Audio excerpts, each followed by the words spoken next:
The gun was aimed directly at him. The street was quiet, but the weight of the moment was deafening.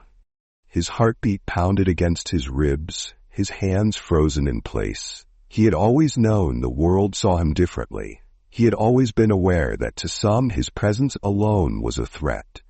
But this was something else entirely. Marcus Johnson had done everything right. He had worked hard, kept his head down, and followed the rules. Yet, here he was, staring down the barrel of a gun, held by a man who had already decided he was guilty of something. Anything. And what was his crime? Walking to school. As we proceed with the story, if you strongly stand against injustice, and tell us in the comments where you're watching from. Only those who love prejudice and injustice won't subscribe. Marcus Johnson wasn't just another teenager. He wasn't just another name, another statistic, another face in the crowd. He was brilliant. At just 17, Marcus was already preparing for his future, working harder than most to break free from the stereotypes that had been placed on him before he was even born. His dream was to become an engineer. He spent his nights studying, his mornings preparing for another long day of school, pushing himself to be the best he could be. He had plans, ambitions, and the talent to back them up. But despite his intelligence, despite his father's power, despite all the things that should have made him untouchable, he knew the truth. Some people in the world didn't see his grades. They didn't see his hard work. They didn't see his potential. It only saw his skin. And that meant, in the wrong situation, he would always be one mistake away from losing everything. And today, that mistake wasn't even his to make. For Officer Tyler Whitefield, it was just another day, another shift, another street, another routine patrol in a neighborhood he had convinced himself was full of trouble. Middle-aged, rough around the edges, his uniform slightly disheveled, Whitefield was a man who thrived on control. And right now, in his mind, Marcus was a problem that needed to be handled.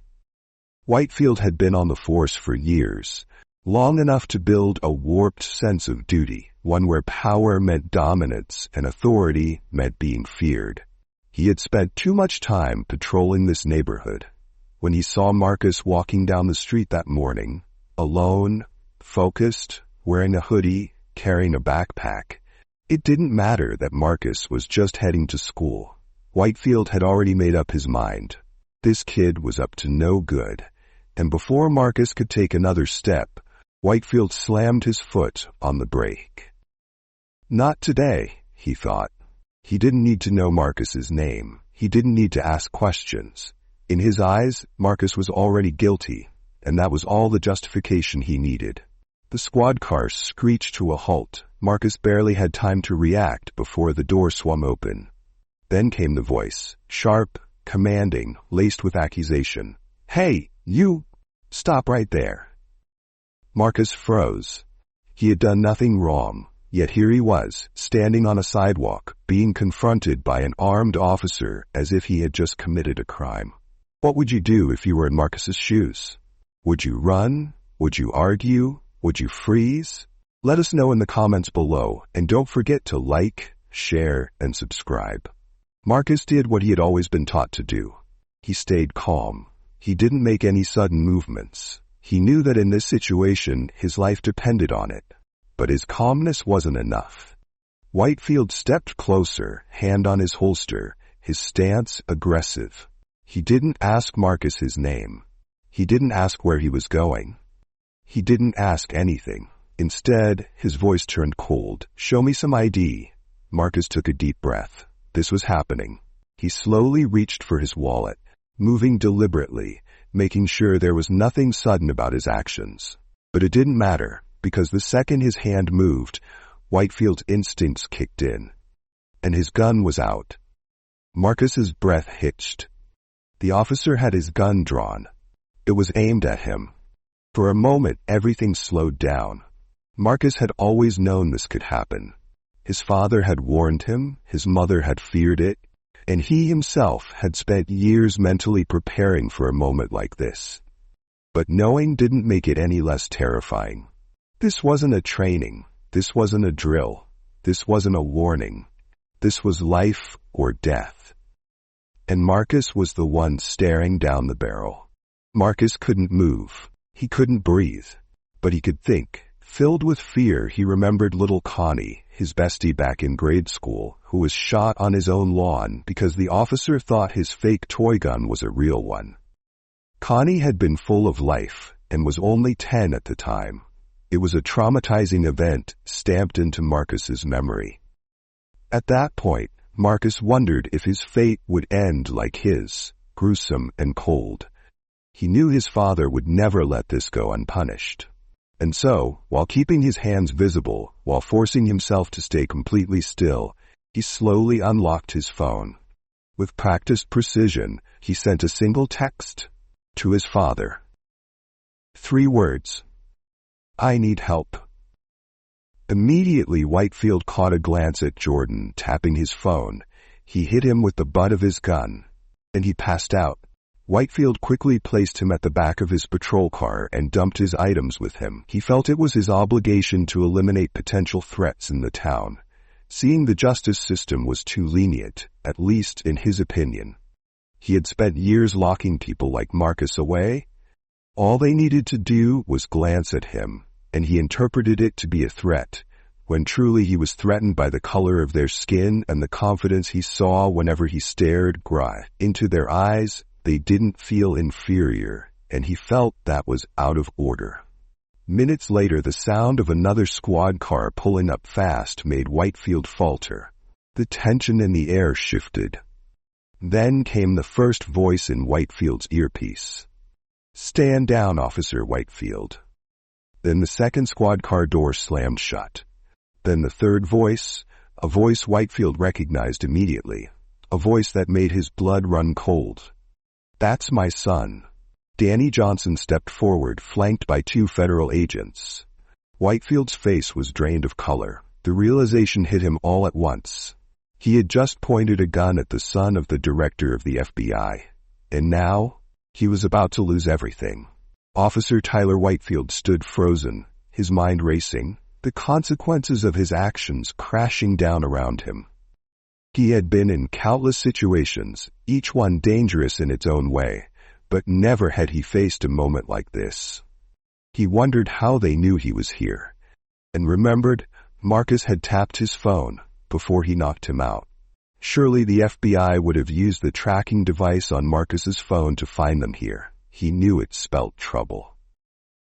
The fact that he had just pointed a gun at the son of the director of the FBI, the one man in the country whose influence could make or break careers, was beyond his comprehension. For a second, Whitefield felt a flicker of panic. He had been too quick to judge, too quick to assume, and now he was standing there, the weight of his mistake sinking in with every passing second. Danny Johnson's eyes locked onto his, cold, steely, and unforgiving. He didn't need to speak. His presence alone conveyed the gravity of the situation. Whitefield could feel the eyes of the federal agents behind him, watching him with a mixture of disdain and anticipation. Danny Johnson said calmly, Officer Whitefield, you've made a terrible mistake today. What do you think should be done to Officer Whitefield? Should he be forgiven or made to face the law? Share your thoughts in the comments and click on the like and subscribe button as we continue the story. The words hung in the air, heavy and deliberate. The world felt like it was collapsing around Whitefield. The realization that he had crossed a line that couldn't be undone, hitting him harder than the weight of any punishment he might face. The FBI agents stepped forward, their movements synchronized. A quiet but powerful indication that this was no longer just a misunderstanding. Whitefield had crossed a line that not even his badge could protect him from. Step aside, officer. You're under investigation, a federal agent said firmly. Marcus was met unconscious, and that aggravated the situation. On close examination, they discovered Whitefield had knocked him hard. The offenses against Whitefield kept increasing, as he had forcefully arrested an unarmed civilian who was a minor, according to the law. As Whitefield was led away in handcuffs, Danny Johnson turned to his son. No words were needed. The weight of the situation was understood. But there was also a flicker of relief in Danny's eyes. Relief his son had been rescued before things got ugly, and pride in his boldness to stay calm. Even while unconscious, he maintained a look of calmness that couldn't be mistaken. 30 minutes later, Marcus was awake. He couldn't stop the thoughts running through his mind. What if I didn't have my father's name? What if this was someone else? Someone without a connection to power like little Connie and Jackie? That thought lingered in his mind, gnawing at him. Yes, Marcus was grateful that the situation had de-escalated. He was thankful that his father's influence had saved him, but the truth was painful. Not everyone had that privilege. For every Marcus Johnson, there were dozens of other kids who weren't so lucky, like little Connie and several others. How many had been in situations like this, but without the safety net of a powerful father? How many had lost their lives because of assumptions, bias, and a system that wasn't built for them? Marcus couldn't shake the feeling that something had shifted, not just in the world around him, but in him. He had always known that the world could be unjust, that there were people who would see him as a threat simply because of his skin. But he had never felt it so viscerally before. He had always been told by his father that power was a tool to protect those you loved. But what about when that power was the problem? When it was used to push people down, to keep them in their place, even when they didn't deserve it? They walked in silence as they headed to Danny's car. Marcus couldn't bring himself to speak. His thoughts were a whirlwind, and he wasn't sure how to voice them. Finally, Danny broke the silence. Danny Johnson said to his son, "Marcus, this world won't always be fair to you. You know that, right?" Marcus responded quietly, "Yeah, Dad, I know." But even as he said it, he wasn't so sure anymore. He had been taught to always rise above, to fight for what was right. But today he had learned that sometimes the fight wasn't just about the person standing in front of you. Sometimes it was about the system itself. The system that allowed someone like Officer Whitefield to see him as a threat without knowing a thing about who he was. As the hours passed, the weight of the incident still clung to Marcus. His father, Danny Johnson, was doing everything in his power to ensure Officer Whitefield's actions were dealt with swiftly. But while Whitefield would face consequences, Marcus was left with a deeper, more personal question that had been brewing in his mind since the moment that gun was aimed at him. What would happen next? Marcus had always been told that he could achieve anything, that his hard work, his education, and his determination would take him far. But today, reality felt different. He had seen the way people, especially law enforcement, looked at him. And no matter how much he wanted to be more than just a black kid from the neighborhood, it seemed that the world wasn't ready to see him for who he truly was. Was it not enough to just be smart? Just be hardworking? Was it really not enough to be a good person in a world that often didn't care? And then there was the part that hurt the most. What if his father hadn't been there? Would he still be alive? It was a tough question, a brutal one. The reality was simple. Marcus had survived only because his father was the director of the FBI. It wasn't about who Marcus was as a person. It wasn't about his intelligence or his future. It was about the power that his father wielded. This truth stung, but it also opened Marcus's eyes wider than they had ever been before. It wasn't enough to simply exist in this world. Sometimes you needed more than your own voice to be heard. The car ride home was quiet, the air thick with unspoken words. Marcus stared out the window, watching the world blur past him. His father, Danny Johnson, was used to the quiet. He had learned long ago that silence often spoke volumes. But he could see the turmoil in his son's eyes. He could see the wheels turning, and he knew that tonight there would be questions. Danny Johnson said softly to his son. "Marcus, I know you're thinking about everything that happened today." Marcus nodded but didn't say a word. Danny Johnson paused, then said, "I can't change what happened, but I can promise you this. You're not just a name. You're not just my son. You are someone who is going to change this world, no matter what anyone thinks of you." Marcus took a deep breath. His father's words were meant to comfort him, but something about them didn't sit right. Was his father truly speaking to him, or was he trying to convince himself? Marcus responded quietly, "Dad, what if I wasn't your son? What if I didn't have your name or your power?" The words hung in the air, and Danny Johnson fell silent. He wasn't sure how to answer that. Could he honestly say his son would have been safe, that things would have played out the same way? Marcus's words lingered, echoing in his father's mind long after they left the car. This wasn't just about his son.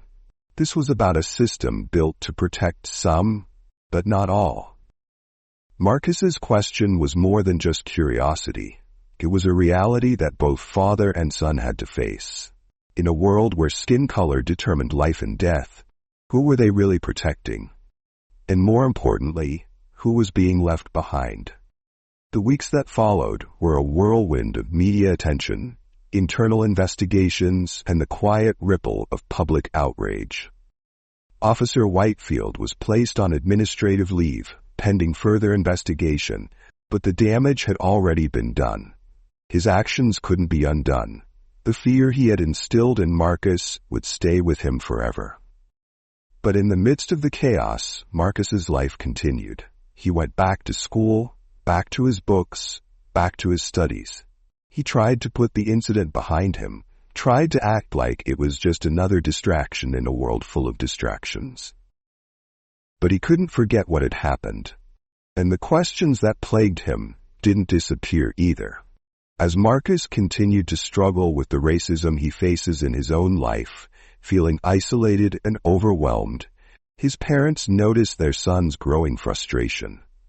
One evening, Danny and Emily call him over and decide it's time to share a piece of their own past, something they never told Marcus before. Danny begins by recounting a painful chapter of his own youth, when he faced intense racial discrimination. Despite being the most qualified candidate at his job, he was denied a promotion simply because of his skin color. He recalls the anger, confusion, and deep sense of injustice he felt, wondering whether things would ever change. But Danny explains how that moment, though painful, sparked a determination in him to rise above the hate. He channeled his anger into something productive, dedicating himself to educating others, becoming a role model in his community, and proving that racism would never diminish his worth. It was a powerful turning point for him, one that shaped the man Marcus admired today. Just as Marcus begins to absorb his father's wisdom, Danny chimes in with another story. Danny, who grew up in a small, predominantly white town, reveals that, like Marcus, he too experienced racism in his teenage years. One particularly painful moment stands out, when a group of classmates violently attacked him, shouting racial slurs, while teachers did nothing to intervene. The incident left Danny feeling alienated and hurt, but it also hardened his resolve. His school expelled the students responsible, but the community's refusal to address the deeper issue of racism left him feeling more alone than ever. Danny shares how that experience shifted something inside him. Instead of letting the hate consume him, he became determined to use his voice and actions to make a difference. He threw himself into activism, raising awareness about racism, and worked tirelessly to change the environment around him. He became a symbol of resilience, showing others that their hate would not stop him from achieving his goals. Marcus had always looked up to his mother as a pillar of strength. She was resilient, self-sufficient, and always knew how to handle the struggles life threw her way. But recently, as he began facing more blatant and systemic racism in his own life, he found himself questioning everything he had been taught. His mother, who had always been his guiding light, seemed almost too calm, too composed. It was as if the anger and frustration he felt were emotions she had never had to grapple with. But Marcus soon realized that wasn't the case. As she began sharing her own personal experiences, she leaned back, her mind drifting back to a time she had never fully shared with Marcus before. The time when she was a young girl, watching her mother endure the same injustices Marcus was now fighting against. "You're right," she said. "I may not know exactly what you're feeling, but that doesn't mean I haven't been through it too. When I was your age, my mother worked as a domestic servant for a white family. She worked long hours, cleaning their home, cooking their meals, and caring for their children, never once showing the exhaustion that must have been eating away at her. I saw it every day. She would come home late, her shoulders hunched, her face tired, but she never spoke a word about the treatment she faced. I remember sneaking up to the window one afternoon just to watch her. She was serving them, doing everything they asked, without ever showing them how much it hurt to be treated that way. She was forced to smile, to keep her head down, to always serve, to always give, no matter how degrading it felt. And those white people, those people she worked for, treated her like she was invisible when they weren't asking something of her. I was too young to fully understand why it bothered me so much. But I felt it in my bones. I could see it, the way they took her kindness for granted, the way they made her feel small just because of the color of her skin. Marcus felt the weight of his mother's words, but he wasn't sure where she was going with this. His mother paused, collecting her thoughts. "What you don't know, Marcus, is that my mother, your grandmother, never let them see the pain. She never let them see how much it broke her. But at night when she came home, she would sit me down and tell me that the world would try to make me feel less than I was, that it would try to break me just like it tried to break her. But she always said the same thing: don't let them, never let them make you feel small. She taught me how to walk with my head held high, even when the world told me to lower it. She taught me that no matter how many times they tried to break us, we would rise. And I took that lesson with me. I fought for myself. I fought for you. And now I see you fighting the same fight, but it's harder now, isn't it? It feels like the world has changed, but not enough, right?" Marcus's chest tightened. He had always admired his mother's strength, but hearing her speak about her own mother's silent struggle, the things she had never shared before, made him see her in a whole new light. "Mom, I don't know if I can do it," Marcus admitted, his voice breaking slightly. "Some people just keeps pushing back harder and harder." His mother smiled softly, her eyes filled with a mix of pain and pride. "I know, baby, I know, but you don't have to do it alone. The strength you feel you don't have is inside you, just like it was inside me and inside your grandmother. We are a legacy of resilience. Your grandmother didn't give up. I didn't give up. And you won't either. We are the voices of the past, standing here to give you the courage to speak up, to rise, and to fight for what's right." For the first time, Marcus understood that the calm, collected way his mother carried herself wasn't just an act of grace. It was the result of years of hardship, of watching her own mother endure the most dehumanizing acts of racism with nothing but silent strength. His mother's stories, passed down from generation to generation, were not just words. They were the living, breathing evidence of their family's resilience. The more he thought about it, the more Marcus realized that the fight wasn't just his own. It was a fight that his mother, his grandmother, and all the women before them had carried through generations. It was a fight rooted in survival, in a refusal to let hatred or ignorance dictate their worth. Marcus stood up, feeling a shift inside him. He wasn't alone in this fight. The lessons of the past weren't just stories. They were a blueprint for how to move forward. "I get it now, Mom," he said, his voice steadier. "I won't let it break me. I'll keep fighting." And with that, Marcus knew that his fight wasn't just for himself. It was for the generations before him, who had never had the chance to speak out loud, for the silent warriors who had endured so much so that he could have the strength to rise above. Danny and Emily's stories served as a powerful reminder to Marcus.